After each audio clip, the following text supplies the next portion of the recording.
I found out my twin brother got my wife of 6 years pregnant at our anniversary party. So I exposed them and watched karma wreck their lives. Sup Reddit never thought I'd be airing my family drama online, but here we are. I need to get this off my chest. Grab something to eat, because this gets wild. Let me paint you a picture of my childhood, because you need to understand where this train wreck started. I, 32 male, have an identical twin brother named Miles. Same DNA, same face, same everything, until we hit about 16, and he decided to become a completely different kind of person than me. When we were kids, Miles and I were tight. I'm talking the kind of close where we'd switch classes for fun, steal each other's homework, play the same video games until our eyes bled. We had this secret language that only made sense to us, full of inside jokes and references from years of being stuck together. Third grade, we convinced our teacher that I was Miles for an entire month. She gave him my grade on a science project. We thought it was hilarious. But here's the thing nobody tells you about having a twin. Sometimes one of you evolves into a functioning human being, and the other one just marinates in their own toxicity until they're a perfect replica of your worst nightmare. Our parents were a matched set of disasters. Dad worked as a regional sales manager for some medical supply company, which meant he spent 40 hours a week kissing up and the other 128 hours making everyone around him miserable. Mom was a legal secretary who pulled decent money, but never saw a cent of it, because Dad controlled every dollar like a dictator hoarding resources. The house we grew up in was this cookie-cutter 3-bedroom in the suburbs outside Phoenix. Nice enough from the outside, mowed lawn, decent paint job, the whole middle-class facade. Inside was a different story. You could smell the dysfunction the second you walked through the door. Stale cigarette smoke, cheap liquor, and the lingering scent of whatever argument had gone down that morning. Dad had this pattern. He'd roll in around 7 every night, already 3 drinks deep from whatever establishment he stopped at after work. Didn't matter that Mom had dinner waiting. She'd slave over that stove for an hour after getting home from her own job, and he'd take one bite and start in on her. "This tastes like cardboard," he'd say, pushing his plate away. "My mother could cook. What's your excuse?" Mom would just sit there and take it. Every insult, every degrading comment, every time he'd compare her to his sainted mother, who'd been dead for 15 years. She'd nod along like she agreed with him, like she really was the worthless wife he claimed she was. The money thing was worse. Dad had convinced her years ago to put all her paychecks into his account. Said it was more efficient that way. Easier for him to manage the household finances. Really, it just meant she had to beg him for money to buy groceries, for gas, for anything. He'd grill her about every purchase like she was embezzling from him. $40 for shampoo and conditioner? He'd yell, waving a receipt in her face. What are you trying to do, bankrupt us? Meanwhile, he'd drop $200 at those establishments every week without blinking. Miles and I learned early to make ourselves scarce when Dad came home. We'd hole up in our room with the TV cranked up, drowning out the shouting. I'd put on headphones and lose myself in music or video games, anything to not hear what was happening in the kitchen. Miles would just lie on his bed staring at the ceiling, looking blank in this way that made me uncomfortable even then. The really bad nights were when Dad came home completely wasted. He'd pass out in the living room, and we'd find him the next morning still in his clothes from the night before, reeking of alcohol and body odor. Mom would clean up the mess without a word, wash his clothes, sanitize the couch, act like nothing had happened. Dad would wake up around noon with no memory of the night before, immediately start looking for someone to blame for his headache. What really messed with my head was how Mom never fought back, never stood up for herself. She'd just take it all with this martyred expression, like she deserved every insult he threw at her. Looking back now, I realize she was in survival mode, but as a kid, I couldn't understand why she wouldn't just leave, why she'd let him treat her like property. Miles watched all of it growing up. Same household, same old man, same front row seat to dysfunction. But somehow, he took notes on the wrong parts. High school was when I started noticing Miles wasn't just experimenting. He was committed to the lifestyle. Started with drinking at parties. Normal stuff. Then it was drinks before parties. Then drinks instead of parties. By junior year, he was showing up to school with vodka in a water bottle like he'd invented the concept. The guys started keeping their distance. Nobody wants to babysit someone who's impaired at 2 p.m. on a Tuesday. Miles chose the bottle, I chose the exit. Fast forward to senior year. I'm 18, Miles and I barely speak anymore, and our parents' marriage is held together by Mom's desperate need to maintain the illusion of normalcy. Mom's aunt died in November of our senior year. She had to drive to Tucson for the funeral, which meant leaving Miles and me home alone with Dad for the weekend. We both had final exams coming up, Couldn't miss school. I got home from my calculus exam around 3 in the afternoon. Dad's car was in the driveway, which was weird since he usually didn't roll in until after 6. The house was quiet when I walked in. Too quiet. No TV blaring, no sounds of Dad rummaging through the fridge. Then I heard it. Rhythmic thumping from upstairs. Headboard hitting wall.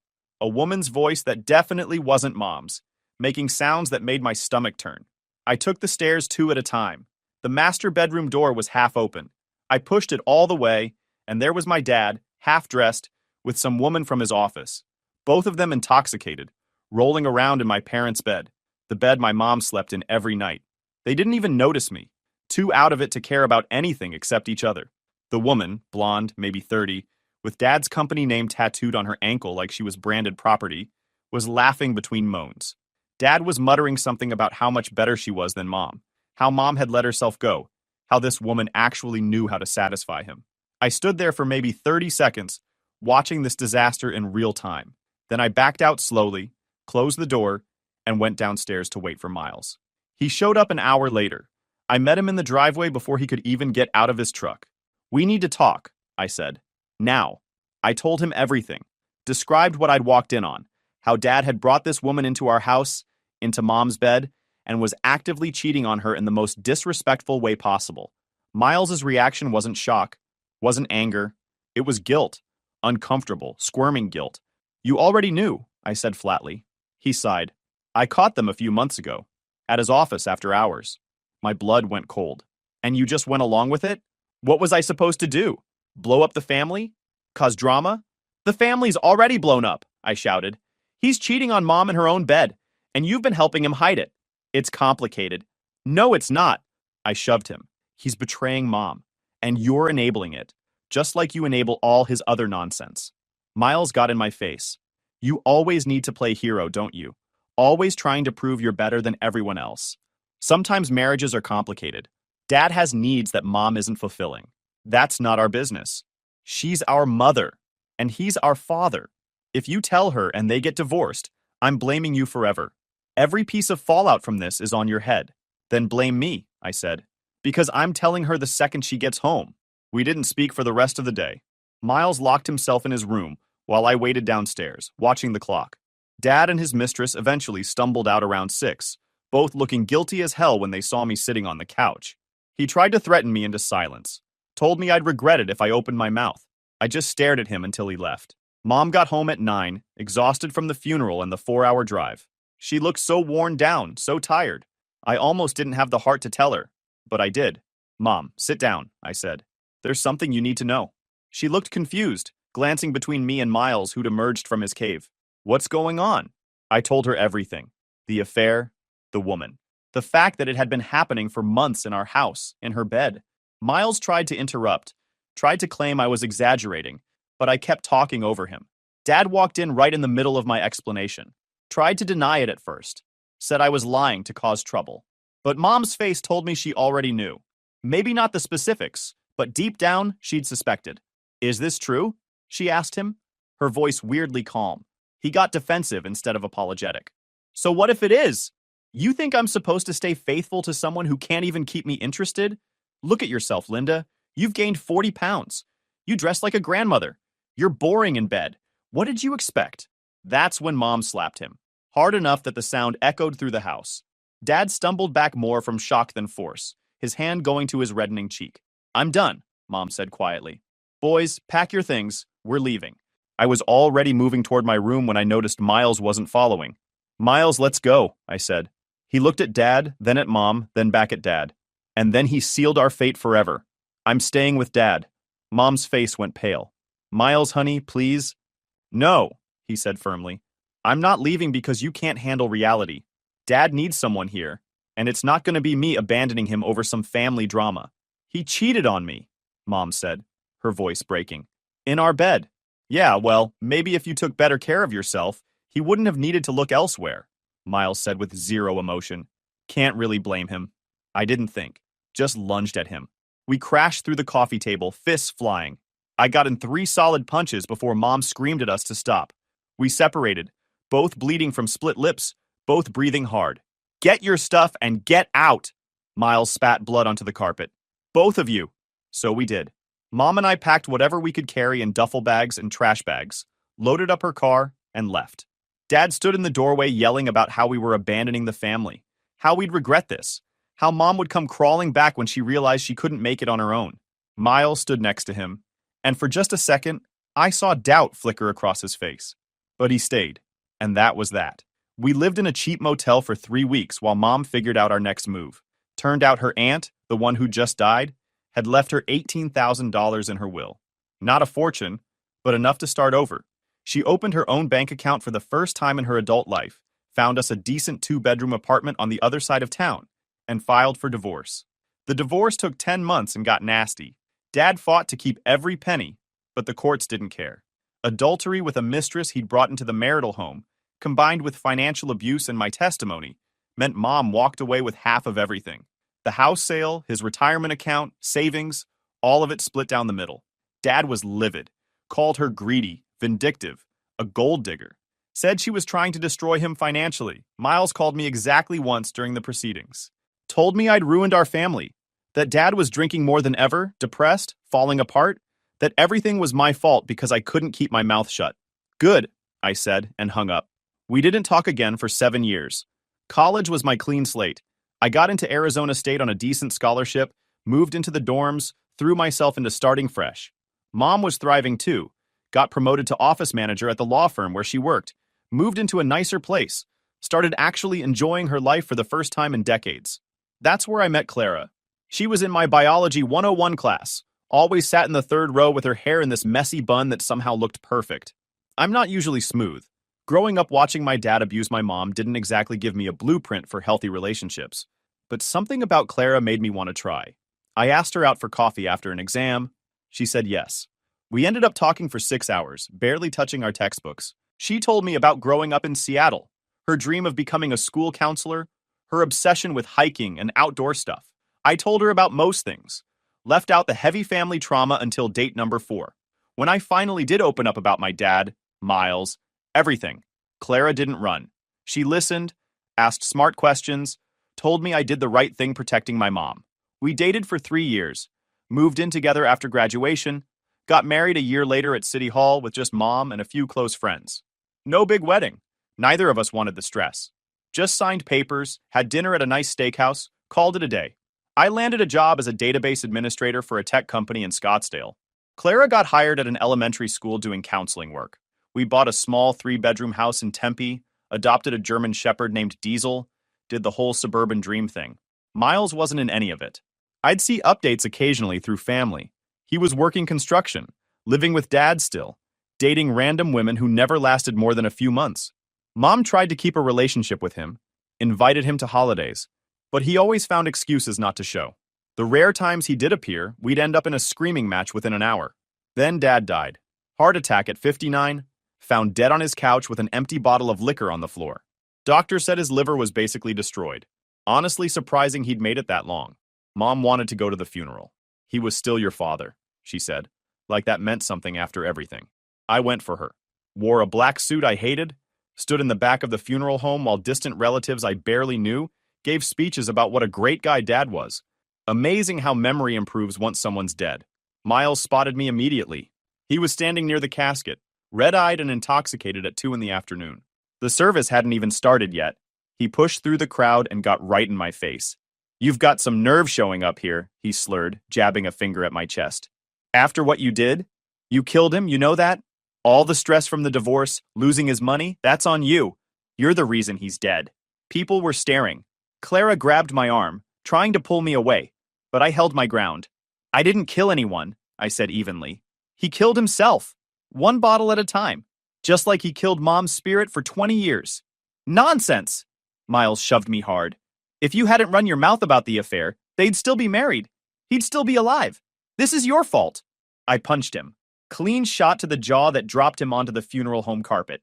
His nose started bleeding immediately. I stood over him, fists clenched, ready to hit him again if he got up. Nobody moved to help him. Not the relatives, not Dad's friends. Nobody. They all knew what Dad had been, what Miles had chosen to become. Mom dragged me outside before security showed up. Clara followed, looking shaken. The car ride home was tense. Clara kept giving me these looks like I'd disappointed her, like I was the one in the wrong for defending myself. The betrayal. Something changed after the funeral. Clara became distant in this subtle way that I couldn't quite pin down.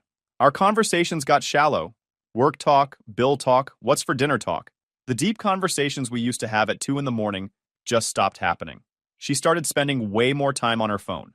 I'd walk into a room and she'd quickly close whatever she was looking at, give me this bright smile that felt forced.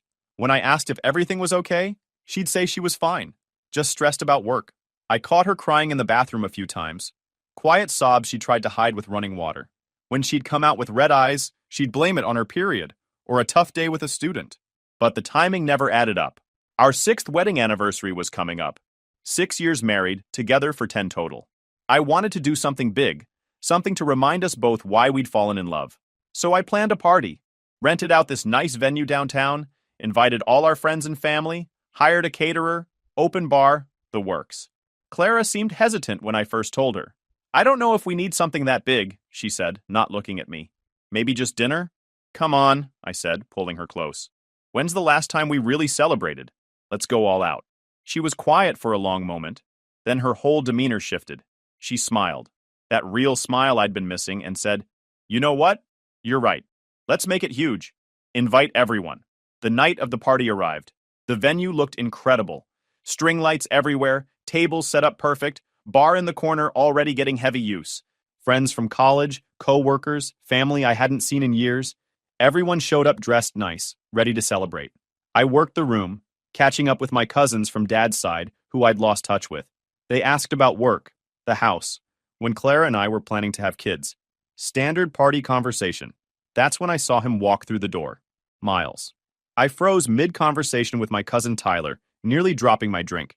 Miles was here. In his usual construction site outfit, torn jeans, flannel shirt, work boots. Clara was across the room, and the second she saw him, her whole face lit up in a way it hadn't for me in months. I watched them. Couldn't help it. The way she touched his arm when she greeted him, fingers lingering just a second too long. The way he leaned in close to whisper something that made her laugh, actually laugh, with her head thrown back. The way they stood together, bodies angled toward each other, like they were the only two people in the room. My stomach dropped. I made my way over, weaving through clusters of guests. They didn't notice me approaching, too absorbed in whatever conversation they were having. Clara had her hand on his chest. His hand was on her lower back. Way too familiar. Way too comfortable. Miles, I said, my voice flat. Didn't know you were coming. Clara jumped back like I'd caught her stealing. Oh, I meant to tell you. I ran into him a few weeks ago at the grocery store and thought it would be nice, family and everything. Right, I said, watching them both. Family. Something was off. The energy between them. The guilt written all over Clara's face. The way Miles wouldn't quite meet my eyes but had this smug little smirk playing at his lips. I need to grab something from the car, Clara said quickly. Miles, can you help me? The gift bags are kind of heavy. I'll help, I said. No, it's fine. You should stay with your guests. I'll help, I repeated, harder this time. The three of us walked out to the parking lot in tense silence. Clara kept chattering nervously about the party, the turnout, how great everything looked. Miles stayed quiet, hands shoved in his pockets. Clara's phone was sitting on the passenger seat of her car when she opened the door. Face up, screen lit with a new text notification. From M. The preview showed enough. Can't wait to tell everyone tonight. Should have done this months ago. My blood went cold. I grabbed the phone before Clara could react. Hey! She lunged for it, but I was already swiping, opening the messages. Months of texts. Hundreds of them. Miss you? Last night was incredible. He's working late. Come over. Photos I will never be able to unsee. Plans to meet up. Complaints about me. How boring I was. How distant. How Miles understood her in ways I never could. And then, from 3 days ago, took the test this morning. Positive. We're having a baby. I looked up from the phone. Clara was crying, shaking her head. Miles had that same guilty look from when we were kids and got caught doing something we knew was wrong. How long? My voice sounded weird. Detached. Please, let me explain. Clara started. How long? Miles spoke instead. Since right after Dad's funeral. About 10 months. 10 months? She'd been sleeping with my brother for 10 months. After the funeral where Miles and I had fought, where I'd punched him, where everything had gone to hell. You're pregnant, I said, still holding the phone. With his kid. Clara nodded, mascara running down her face. I didn't mean for it to happen. After the funeral, I was so shaken up by the violence, and Miles reached out to apologize for everything. We started talking, and then it just kept happening. And I fell in love with him, and you thought you'd announce it at our anniversary party? I held up the phone. Should have done this months ago? We wanted everyone to know, Miles said, and there was that smug tone again. Thought it would be easier if we just ripped the Band-Aid off with everyone here. Figured you'd have to be civil about it in front of family. I laughed. Couldn't help it. The sound came out harsh and wrong. You thought I'd just smile and nod while you announce you've been sleeping with my wife? While she's carrying your baby? At our anniversary party? We thought you'd be mature about it, Clara said quietly. Everyone respects you. If you gave us your blessing, they'd accept it. We could all move forward. The sheer audacity of it. Get inside, I said. Both of you. We're going to that side room where they keep the catering supplies. Now. They followed. Clara was still crying, trying to grab my arm, apologizing. Miles walked with his head down, but I could see him tensing up, getting ready for a fight. The side room was small, mostly just stacked chairs and extra table linens. I closed the door behind us. Here's what's going to happen, I said, voice eerily calm. You're going to stand here and not say a word. Then we're going back out there. And I'm going to tell everyone exactly what you two have been doing. And you're going to stand there and take it. Please don't, Clara begged. Please, we can figure this out privately. You wanted everyone to know, I said. So everyone's going to know. On my terms. Miles stepped forward. You don't have to make this ugly. You made it ugly 10 months ago when you started sleeping with my wife. I could have hit him. Wanted to. My fists were clenched, knuckles white. But I wasn't going to give him the satisfaction of seeing me lose control. Not yet. Instead, I opened the door and walked back into the venue. They followed because they didn't know what else to do. The party was in full swing. I walked straight to the DJ booth and grabbed the microphone. The music cut. Everyone turned to look. Hey everyone, thanks for coming tonight, I started, my voice echoing through the speakers. Clara and Miles had just emerged from the hallway. I watched Clara's face go white as she realized what I was about to do. I know we're here to celebrate 6 years of marriage, but I just found out some interesting news I thought you should all know about. The room went quiet. Everyone staring. Turns out my wife Clara has been sleeping with my brother Miles for the past 10 months. They started right after my dad's funeral, apparently. And she's pregnant with his kid. I pointed at them standing frozen by the entrance. They're right there if anyone wants to congratulate them. They were planning to announce it themselves tonight. Thought I'd save them the trouble. Dead silence. Then chaos. Tyler was the first to explode. Are you freaking kidding me? Someone else shouted. That's your brother's wife. The room erupted. Not with congratulations, with pure disgust. People surrounded Miles and Clara, screaming at them. Every name in the book. Homewrecker, backstabber, piece of trash, carbon copy of our dead father. Someone threw their drink. I saw liquid splash across Miles's face. Clara tried to explain. Hands up. Voice breaking. We fell in love. You can't control who you fall in love with. We wanted you all to know because you thought we'd support you cheating on your husband with his twin brother? Someone yelled back. This is sick. You should both be ashamed. Mom and I walked out together. Clara called me 43 times that night, left voicemails alternating between apologizing and demanding I fix the situation she'd created. I deleted them all without listening past the first 5 seconds.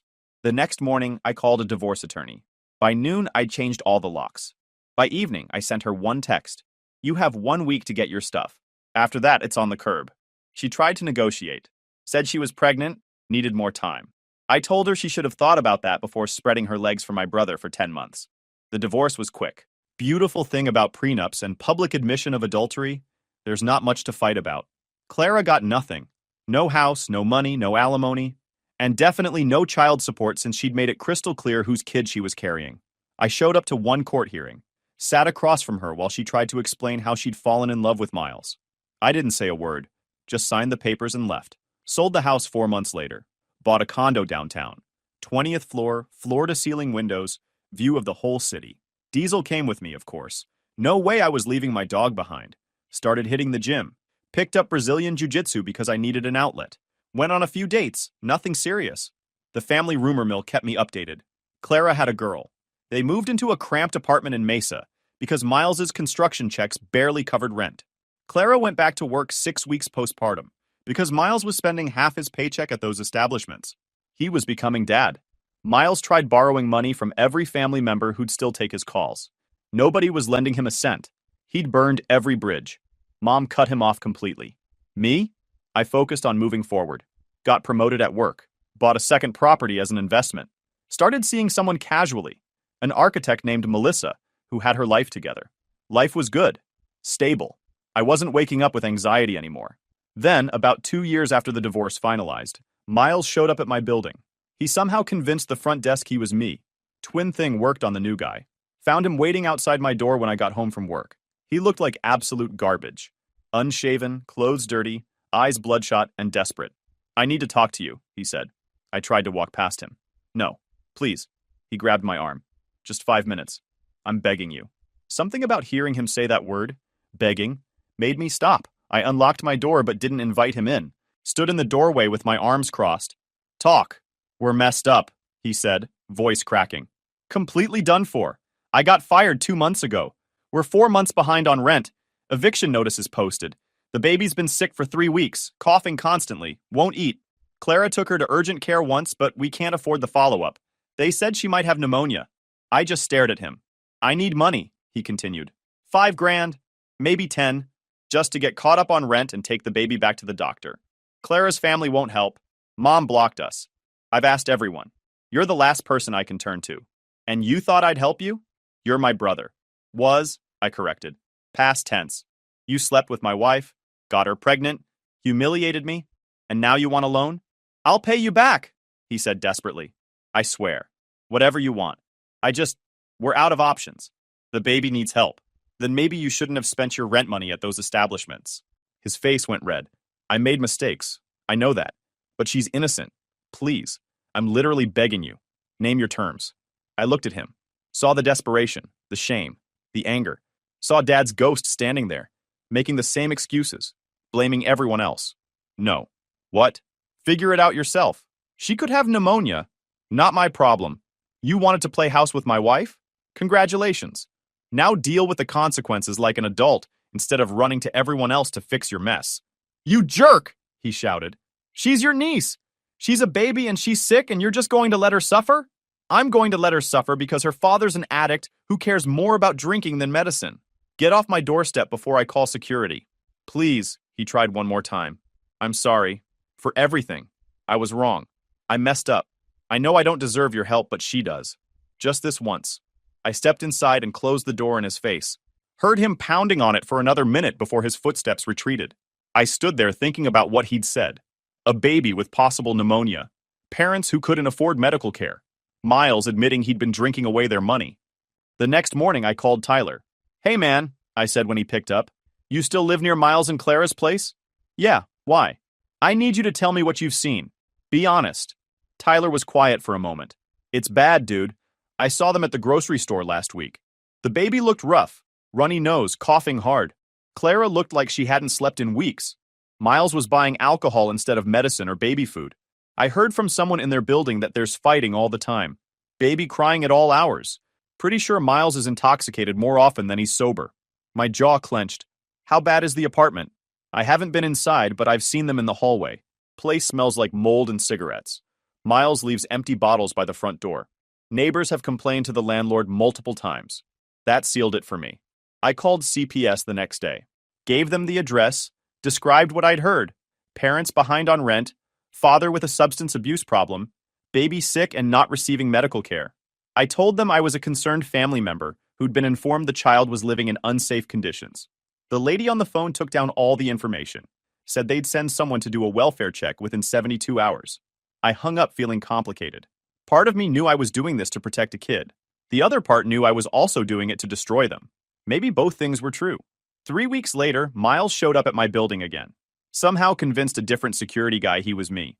Pounded on my door at 7 a.m. on a Saturday. I opened it to find him looking even worse. Unshaven, clothes filthy, eyes bloodshot. He reeked of stale alcohol and cigarettes. Still intoxicated or hungover, I couldn't tell which. You called CPS on us, he said. Wasn't even a question.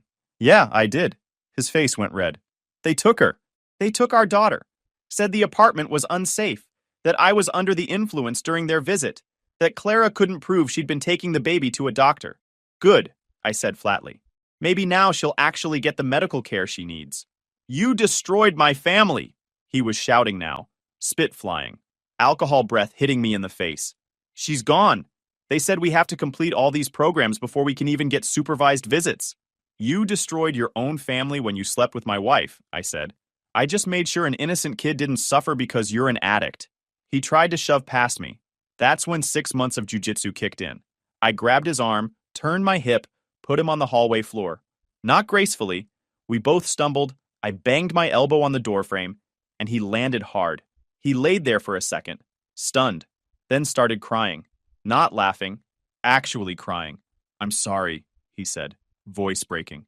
I'm so sorry. For everything. For Clara. For the baby. For Dad's funeral. I was wrong about all of it. I destroyed your life and mine, and I can't fix any of it. I know that now. I know I messed up. I just stared at him lying there on my hallway floor, intoxicated at 7 in the morning, crying about consequences. You reek of alcohol, Miles. I know, he sobbed. I know. I can't stop. I try, but I can't. I'm just like him, just like Dad. And now I've lost everything just like he did. Get out of my building, please. He looked up at me with red eyes. I need help, real help. I'll go to rehab. I'll do the classes. Just, can you help me? Please? No, I said. You had a chance to change before you lost everything. Figure it out yourself. He eventually got up and left. I called building security and made sure they had a note to never let him up again. I heard through Tyler over the next few months that Clara had moved back to Seattle. CPS placed the baby with Clara's mom, while Clara completed parenting classes and found stable housing. She'd left Miles behind. The caseworker's report mentioned his substance abuse extensively. He'd failed a screening during one of their visits. Miles, according to Tyler, was still the same mess, bouncing between friends' couches, working occasional construction gigs when he could stay sober, getting into fights, getting arrested for being intoxicated and disorderly twice. He keeps saying he's sorry for what he did to you, Tyler told me. Says he regrets everything, but then he gets wasted and starts blaming you for calling CPS. Says you destroyed his family out of spite. Is he still drinking? Every day, man. He'll cry about how sorry he is, how he wants to change, how he lost everything. Then he's at those places before noon the next day. Nothing's changed. Tyler wasn't wrong. Miles had regret. Plenty of it. He'd apologized to half the family, sent Clara long messages about how sorry he was, even tried to get into rehab once. Lasted 3 days before he walked out and found the nearest establishment. Regret didn't mean change. It just meant he felt bad while doing the exact same stuff. Last I heard, he was still in Arizona, still drinking, still bouncing between couches and minimum wage jobs, still telling anyone who'd listen that I'd maliciously destroyed his family, right before admitting he'd slept with his brother's wife and lost his daughter because he was intoxicated during a CPS visit. Even his regret was hollow. Life moved on. I made things official with Melissa after a year of dating, got promoted again at work, kept training, got my blue belt in jiu-jitsu, bought a new car. Mom married a great guy named Frank who treats her like she deserves. Because that's the thing about regret. It doesn't mean anything if you don't change. Miles was sorry. Miles knew he'd messed up. Miles understood he'd destroyed his own family. And Miles was still getting wasted every day, still making excuses, still asking other people to fix his problems. He got what he deserved. Not because I'm cruel, but because consequences are the only teacher some people will ever have. And even then, some people never learn. That's the ending. No big reunion, no redemption arc, no forgiveness. Just me moving forward while they deal with what they created. Guys, we are so close to hit 100,000 subscribers on this channel. If you are not subscribed to the channel, please consider subscribing. It really helps hit that 100,000 mark. Thanks for making this dream come true.